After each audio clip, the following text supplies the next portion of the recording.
Tentang Harun Masiku bikin otak kita jadi beku. Sudah setengah abad usiaku, mau ngomong apa lagi aku? Who is Harun Masiku? Siapa sih Harun Masiku itu gitu ya? Jelaskan, saya nggak kenal siapa Harun Masiku. Kemudian tapi dia pernah datang ke kantor. Ini saya sudah paham. Memang general mood kita terhadap pemberantasan korupsi di era pemerintahan Jokowi kedua ini memang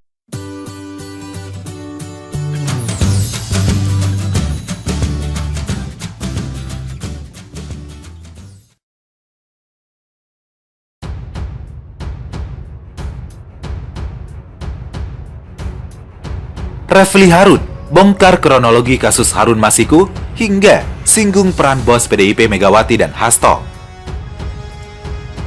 Pakar hukum tata negara Refli Harun bongkar kronologi kasus dugaan suap Harun Masiku hingga singgung peran Ketua Umum PDIP Megawati Soekarno Putri dan Sekjen Hasto Kristianto.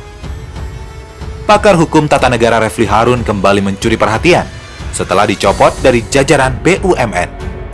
Kali ini, Refli Harun terang-terangan membongkar kejanggalan dalam kasus ex-caleg PDIP Harun Masiku. Seperti diketahui, kasus dugaan suap ex-caleg PDIP Harun Masiku telah ditangani oleh Komisi Pemberantasan Korupsi. Bahkan hingga kini, Harun Masiku masih buron. Melalui channel YouTube pribadinya, Refli Harun menyoroti kronologi kasus suap Harun hingga membongkar peran bos PDIP Megawati Soekarno Putri dan Sekjen Hasto Kristianto. Menurut Refli Harun, ada peran Megawati dan Hasto Kristianto yang membuat PDIP ngotot ingin Harun Masiku melenggang ke kursi DPR RI.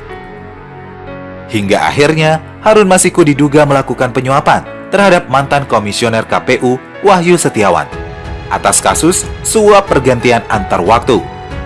Dikutip dari YouTube Refli Harun, Selasa 21 April 2020, awalnya, Refli Harun menyoroti sejumlah fakta-fakta aneh pada diri Harun Masiku. Ia mengatakan kesempatan Harun Masiku menjadi anggota DPR sangatlah kecil, karena perolehan suaranya berada di urutan ke-6.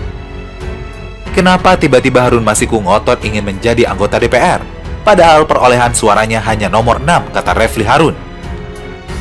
Refli Harun juga menyinggung soal upaya PDIP yang terus-terusan memperjuangkan Harun Masiku agar bisa mendapat posisi di Senayan. Lalu kemudian kenapa partai PDIP mau memperjuangkan dia lanjutnya? Hingga fakta keterlibatan sejumlah nama besar seperti mantan komisioner KPU Wahyu Setiawan dalam kasus Harun Masiku. Kenapa pula kemudian tiba-tiba harus membayar kepada anggota KPU Wahyu Setiawan yang akhirnya dicopot oleh Komisi Pemberantasan Korupsi bersama mantan anggota Bawaslu Tio Agustina Fridelina, dan satu orang lagi, Saiful Bahri, papar Refli Harun. Refli Harun menjelaskan kronologi Harun Masiku dan PAW kursi DPR RI PDIP. Peristiwa Harun Masiku bermula saat calon legislatif PDIP daerah pemilihan Sumatera Selatan I meninggal dunia. Pria yang masih merupakan saudara almarhum suami Megawati Soekarno Putri itu telah tutup usia pada tahun 2019.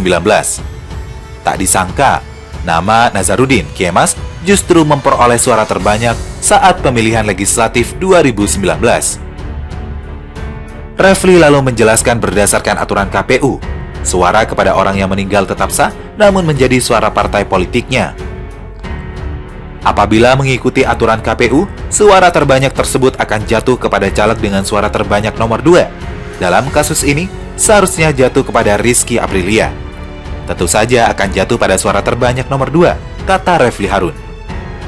Namun karena suatu alasan yang tidak diketahui, Refli Harun mengatakan PDIP masih mengusahakan Harun Masiku yang menduduki kursi DPR atau Harun Masiku yang ngotot melobi PDIP.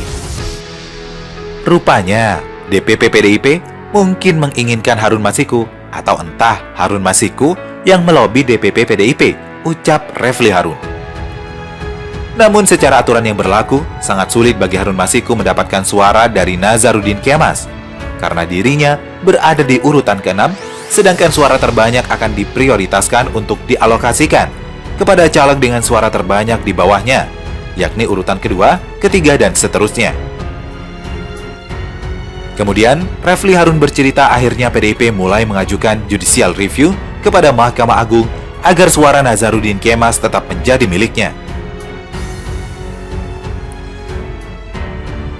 Maka kemudian PDIP mengajukan judicial review kepada ketentuan KPU yang mengatakan bahwa suara yang meninggal adalah tetap sah, menjadi suara partai politik, bukan suara orang yang meninggal, papar Refli Harun. Sedangkan permohonan lainnya, PDIP ingin agar suara yang menjadi milik Nazarudin bisa dialokasikan sesuai keinginan PDIP. Di sini, Refli mulai merasa aneh, mengapa Ketua Umum PDIP Megawati Soekarno Putri sampai mau turun tangan menandatangani surat untuk pengajuan judicial review tersebut. Saya tidak tahu kenapa misalnya Ketua Umum PDIP Megawati Soekarno Putri dan Sekjen Hasto Kristianto mau menandatangani surat kuasa atau pengajuan judicial review tersebut. Jelas Refli Harun. Berarti, canggih betul lobi Harun Masiku ini, sambungnya. Namun karena MA menolak permohonan PDIP soal bebas menentukan alokasi suara, akhirnya PDIP bergerak melobi KPU. Sama seperti MA, KPU pun ikut menolak. Refli Harun bahkan setuju atas keputusan KPU menolak permohonan dari PDIP tersebut. Ternyata KPU menolak, dan saya setuju penolakan tersebut. Karena saya paham, orang-orang KPU itu adalah orang-orang yang paham betul dengan pemilu dengan sistem proporsional terbuka, terangnya. Kemudian setelah Rizky Aprilia dilantik pada 1 Oktober 2019, PDIP belum berhenti memperjuangkan nasib Harun Masiku. Akhirnya, PDIP mengajukan mekanisme PAW kepada KPU. Tetapi, cara tersebut masih tidak bisa dilakukan, karena Harun Masiku adalah caleg di urutan ke-6 dalam perolehan suara. Setelah itu, karena Harun Masiku masih bergerak untuk melobi, Refli Harun bercerita, mulai ada anggota KPU yang tergoda suap. Kemudian terjadilah kasus dugaan suap Harun Masiku, yang sampai saat ini keberadaannya masih menjadi tanda tanya. Dan akhirnya karena Harun Masiku ngotot untuk menjadi anggota DPR, maka terjadilah rupanya ada anggota KPU yang tergoda, kata Refli Harun. Lalu kemudian, brokernya juga mantan anggota Bawaslu yang saya kenal baik, tandasnya. Awalnya, Refli Harun menyoroti sejumlah fakta-fakta aneh pada diri Harun Masiku.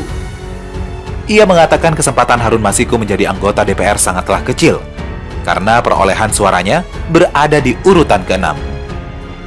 Kenapa tiba-tiba Harun Masiku ngotot ingin menjadi anggota DPR, padahal perolehan suaranya hanya nomor 6, kata Refli Harun. Refli Harun juga menyinggung soal upaya PDIP yang terus-terusan memperjuangkan Harun Masiku agar bisa mendapat posisi di Senayan. Lalu kemudian kenapa partai PDIP mau memperjuangkan dia lanjutnya? Hingga fakta keterlibatan sejumlah nama besar seperti mantan komisioner KPU Wahyu Setiawan dalam kasus Harun Masiku. Kenapa pula kemudian tiba-tiba harus membayar kepada anggota KPU Wahyu Setiawan yang akhirnya dicopot oleh Komisi Pemberantasan Korupsi bersama mantan anggota Bawaslu Tio Agustina Fridelina dan satu orang lagi, Saiful Bahri, papar Refli Harun. Refli Harun menjelaskan kronologi Harun Masiku dan PAW kursi DPR RI PDIP. Peristiwa Harun Masiku bermula saat calon legislatif PDIP daerah pemilihan Sumatera Selatan I meninggal dunia. Pria yang masih merupakan saudara almarhum suami Megawati Soekarno Putri itu telah tutup usia pada tahun 2019. Tak disangka, nama Nazarudin Kemas justru memperoleh suara terbanyak saat pemilihan legislatif 2019. Refli lalu menjelaskan berdasarkan aturan KPU, suara kepada orang yang meninggal tetap sah, namun menjadi suara partai politiknya. Apabila mengikuti aturan KPU, suara terbanyak tersebut akan jatuh kepada caleg dengan suara terbanyak nomor 2. Dalam kasus ini, seharusnya jatuh kepada Rizky Aprilia. Tentu saja akan jatuh pada suara terbanyak nomor 2, kata Refli Harun.